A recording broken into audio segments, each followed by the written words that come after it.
Olá, eu sou Adriana Kelmer e esse é o VitaCast, o podcast da clínica VitaSoul, que visa falar sobre saúde, corpo e mente, e assim levar mais leveza para a sua vida. Hoje eu quero te fazer uma provocação, com 3 perguntas. O que é importante para você na sua vida? Por que isso é importante para você? E o que você tem feito para alcançar isso?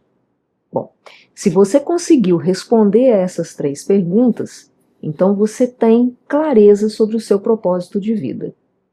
Ter um propósito na vida impacta positivamente a nossa saúde física e mental. Ter clareza sobre o nosso propósito reduz o risco de transtornos mentais e também leva à busca por comportamentos mais saudáveis. Para falar sobre esse assunto, um tanto complexo, mas muito importante, estão comigo aqui hoje a nutricionista Monique Faria e o psiquiatra Túlio Ciano. Bem-vindos. Obrigada, Adriana, pelo convite. É um prazer estar com você e com o Túlio aqui para falar desse assunto aí que faz a gente refletir. Obrigado, Adriana. Obrigado, Monique, pela presença. Vamos tentar clarear um pouco esse questionamento, né? Só que antes da gente começar, eu peço para o pessoal se inscrever no nosso canal, curtir esse episódio, compartilhar e também deixar nos comentários qual o seu propósito de vida. E aí, Túlio, como é que você pode nos ajudar a entender melhor esse conceito de propósito? Certo. Esse questionamento é algo que mexe com o ser humano há muito tempo, né? Tanto que a sabedoria oriental, muito antiga, tentou responder a essa dúvida com o Ikigai, que é uma forma de nortear através de alguns questionamentos e mostrar para a pessoa que está com essa dúvida qual é o propósito dela, né? Claro que é algo extremamente pessoal, mas assim, se a gente for colocar de uma forma generalista, o propósito é tudo aquilo que te move, aquilo que você faz e por que você faz aquilo que você deve fazer e continua fazendo, mesmo quando a vontade é não fazer. Pensando nisso, assim, o que nos estimula pelo lado de fora e nos motiva pelo lado de dentro para continuar com essa atitude, com essa ação. Então, o propósito é algo muito maior, ele não é algo único assim. O propósito é como se a gente fosse fazer uma metáfora de um barco à vela, que é o vento que direciona esse barco, apesar de você não estar sentindo e vendo objetivamente, mas é o que está direcionando esse barco para algum objetivo, para algum local. É muito mais do que um objetivo, né, Túlio? Muito mais. É aquilo muito que mais. realmente o que nos move, né? É. E aí, nesse sentido, Monique, você vê impacto sobre a sua prática, né? De quem tem ou não tem um propósito de vida muito claro? Eu acho que influencia totalmente na adesão do plano alimentar, se a gente for falar, né, da parte da nutrição.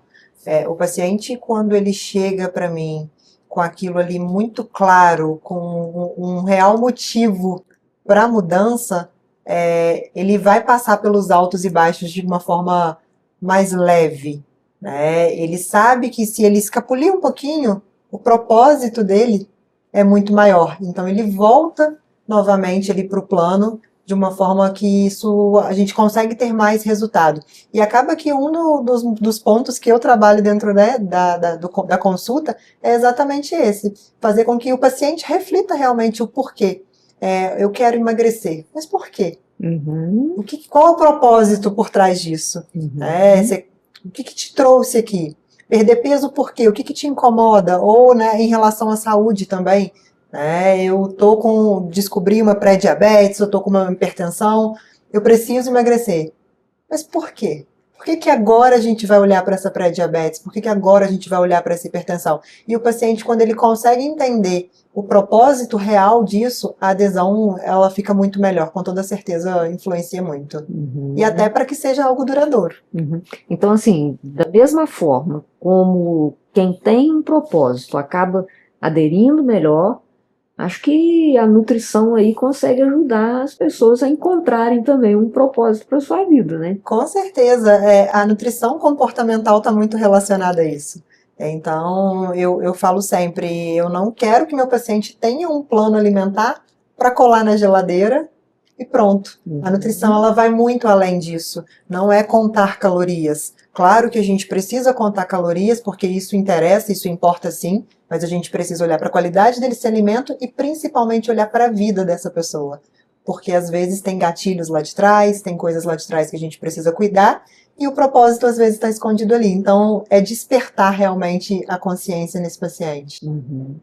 E Túlio, no caso da saúde mental, né, tem alguma influência aí para que o paciente, né, identifique e sustente, né, esse propósito de vida? Sim, totalmente, né? Quando a gente tem um caso de um adoecimento mental, um sintoma muito característico de um transtorno de humor seria o que a gente chama de abulia. A abulia é uma incapacidade de tomada de decisões, de capacidade de escolha. Na medida que uma pessoa tem esse prejuízo, a continuidade pela busca de propósito fica prejudicada.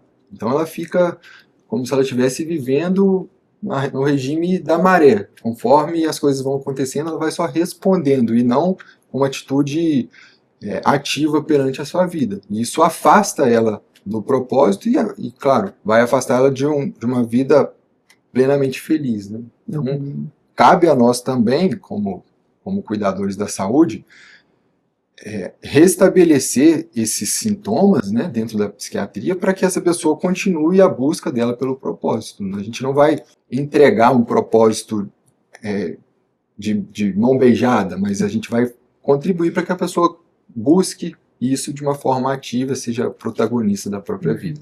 Até porque, como eu disse lá no início, né, ter um propósito reduz o risco de adoecimento, né? Geralmente, quem tem um propósito de vida, como a Monique falou aí, né, no caso de uma dieta, acaba aderindo melhor, né? Mas as pessoas buscam por uma vida mais saudável, né? Porque se eu tenho e aí entra no objetivo, né? Eu vou usar o termo objetivo, mas o objetivo no sentido desse propósito mesmo para a vida, eu tenho que ter saúde para poder alcançar o que eu me propus, né? E no caso do adoecimento mental, né, nos protege também, porque eu passo a ter uma resiliência maior, né? Porque assim, não tem como você passar pela vida sem sofrimento, né? E se eu tenho um propósito, eu entendo que aquele sofrimento, ele pode ter um sentido, né? E aí eu consigo superar isso e me manter firme ali para seguir adiante. Eu vou até contar um caso meu. Até 2020, né, eu tinha como um propósito muito claro para mim, como preceptora, né, da residência em psiquiatria, formar novos psiquiatras, né?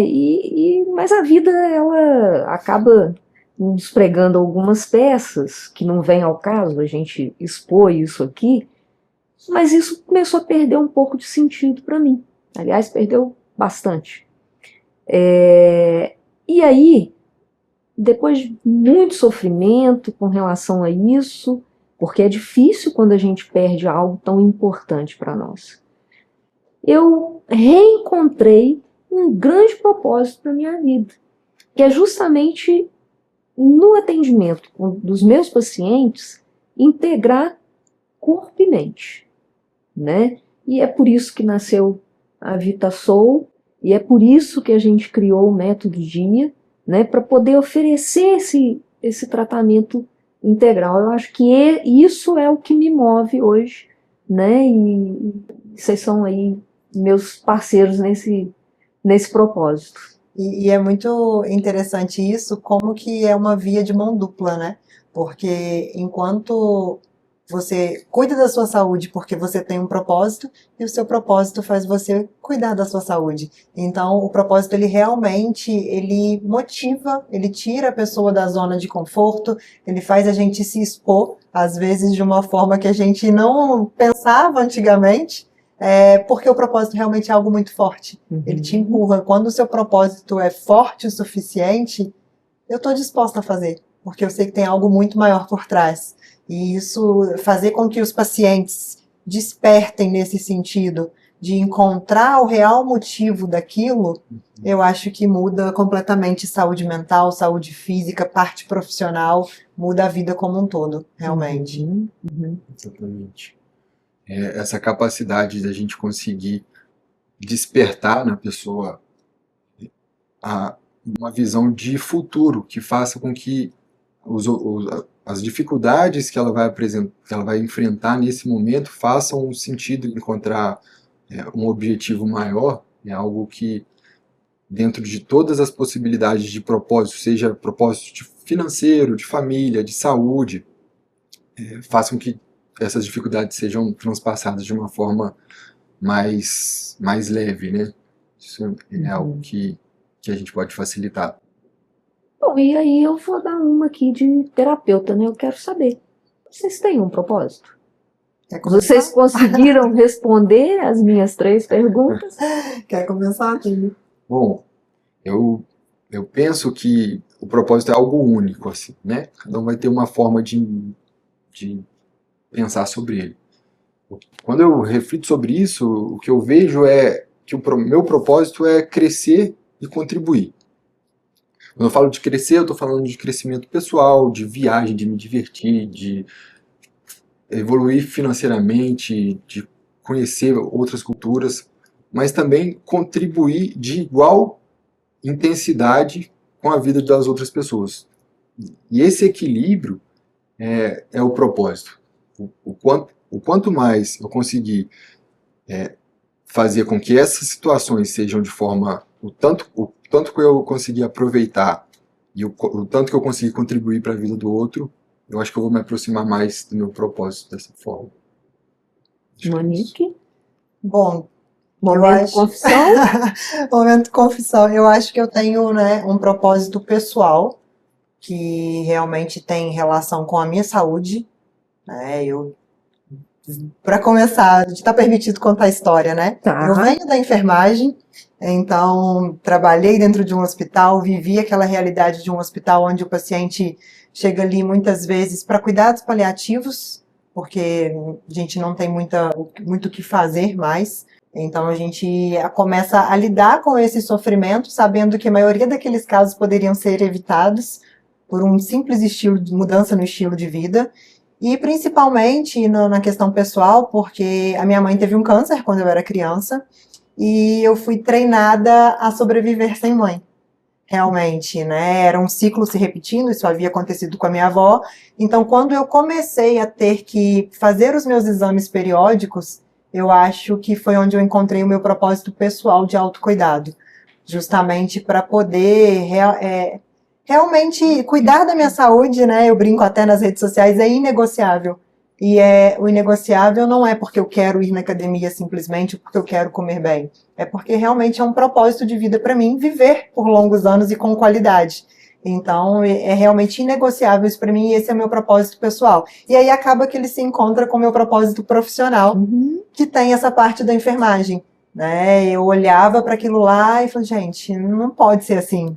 O que eu posso fazer para minimizar, talvez, né, para essas pessoas que chegam aqui jovens, chegarem daqui a 30, 40 anos e não dessa forma. E aí entra a mudança do estilo de vida, entra a nutrição na minha vida. E eu faço parte, né, de um grupo do BNI e o fundador ele tem um podcast que ele provoca falando assim, encontre o seu termo, o seu binto, encontre o seu verbo. E eu acho que o meu verbo é despertar. Então, no propósito profissional é despertar. Não interessa se quem está me escutando, me conhece, vai ser meu paciente ou não. No final das contas, eu quero que a minha mensagem chegue até eles e eles realmente busquem aí esse autocuidado, esse olhar para si mesmo e trazer um pouco mais de estilo de vida saudável para o dia a dia. Acho que é isso. Bonita história, Monique. E acho que assim, eu vejo, né, quando a gente conversa aqui na clínica, né, sobre epigenética, né, como é que seus olhinhos brilham, né? Então, assim, eu acho que está dentro dessa história, né? Com certeza, quando eu me vi ali naquela situação, porque a gente sabe que tem aquela rotina, né? E eu levava minha mãe para tratamento com 12 anos de idade, então é um assunto que eu particularmente acho que é a primeira vez que eu tô falando. Uhum. É muito desafiador, mas no dia que a médica falou, Monique, a partir de agora, daqui a 6 em 6 meses é você. Então passa um filme na cabeça realmente. E às vezes eu falo, eu quero ter pelo menos 50% de chance de lutar. E quando eu não me cuidava, eu sabia que eu não tinha nenhuma. Uhum. Então eu acho que isso que a gente precisa trazer para a saúde. Por que a gente vai esperar o problema acontecer? E aí é onde entra a epigenética, Uhum. que eu sempre falo, a genética ela existe, eu não posso lutar contra ela, mas quem aperta o gatilho da arma sou eu. Então, os meus fatores de risco eu consigo controlar o que eu me exponho realmente. A gente pode até fazer um podcast aí sobre epigenética em algum momento. Mas a Monique está dizendo, né, sobre a forma como o ambiente interfere na nossa genética. Então, se a gente tem um gene que determina certa doença, isso não significa que a gente vai ter essa doença. Depende também da forma como a gente está vivendo, como a gente está se alimentando, se a gente faz ou não atividade física, se a gente vive estressado, se a gente dorme bem, se a gente usa ou não drogas e se a gente tem um bom relacionamento social. Esses são os 6 pilares da medicina do estilo de vida, como a gente viu aqui lá no nosso episódio de estreia. Mas não é só isso, obviamente. Temos outros fatores que interferem. Mas, a princípio, que isso fique registrado aí. Em outro momento a gente volta a falar sobre isso, né, Monique? Você vai voltar. Mas eu acho que por hoje a gente já falou, né, bastante aí sobre propósito de vida. E eu queria que vocês deixassem uma mensagem final para quem está nos assistindo. Eu acho que a minha mensagem é refletir. Com certeza vai sair desse podcast pensando. O Túlio mencionou o Ikigai, é extremamente interessante para quem ainda não conhece, pesquise, porque o Ikigai ele ajuda a gente a chegar nesse propósito.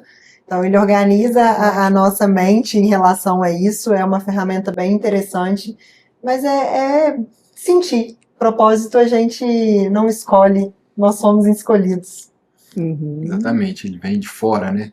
E quando você estava contando a sua história, me veio na lembrança uma frase que me marcou, que fala que o seu maior trauma está diretamente ligado ao seu propósito. E você falando foi exatamente isso que aconteceu, né? Você conseguiu ressignificar o que aconteceu com você e direcionar essa dor que você sentiu para que você pudesse contribuir com a vida de alguém. Se a gente conseguir ter a sabedoria suficiente para transformar as dificuldades, o maior trauma que nos acontecer e poder direcionar isso para que a gente traga luz de alguma forma para a vida de outra pessoa e direcione as nossas atitudes, a gente está caminhando para uma vida plena e feliz de verdade, né? Acho que se todo mundo conseguir pensar dessa forma, a gente vai estar contribuindo de uma forma positiva aí. Não é fácil, mas é possível. Possível, com certeza sim. Gente, muito obrigada. Tá? Obrigada, Monique, obrigada a Túlio, a você principalmente por ter compartilhado essa história tão bonita conosco e tão íntima, né? É desafiador falar, mas o propósito é maior. É o que nos move. Obrigada a você que nos acompanhou até aqui e eu espero que realmente o episódio de hoje gere reflexões e que resulte na sua busca por mais equilíbrio e bem-estar na sua vida. A gente se vê no próximo, mas antes, não esquece, se inscreve no canal, curte esse episódio, compartilha e deixa aqui embaixo nos comentários se você tem um propósito de vida, qual é, né? Compartilha conosco. E não se esquece de nos seguir também no Instagram, @vitasoul.clinica, e a gente se vê no próximo.